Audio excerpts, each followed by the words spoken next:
বেশিরভাগ মানুষই যেটা ভুল করে থাকেন, একটা ইনকামের ওপর ফোকাস করে থাকা। একটা ইনকাম মানে কিন্তু জেনে রাখবেন যে এখানে রিস্ক বা ঝুঁকি খুবই বেশি।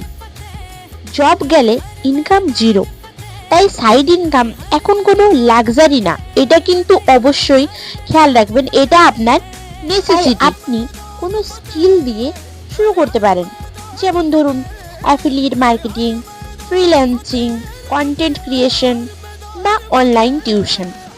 মাসে আপনার 10 থেকে 20,000 ইনকাম করলেও জানবেন সেটা কিন্তু আপনার একটা বড় সাপোর্ট। মনে রাখবেন, রিচ মানুষেরা মাল্টিপল ইনকাম সোর্স বানায়। তাই আজ থেকেই একটা স্কিল শিখুন, স্কিলে ফোকাস করুন, নিজের ইনকাম বাড়ান। যদি চান যে আপনাকে এই কাজে আমি সাহায্য করি, আপনার বুঝতে কোথাও অসুবিধা হচ্ছে যে কোনটা বেস্ট আপনার জন্য, তাহলে অবশ্যই কমেন্টে হাই টিনা লিখুন।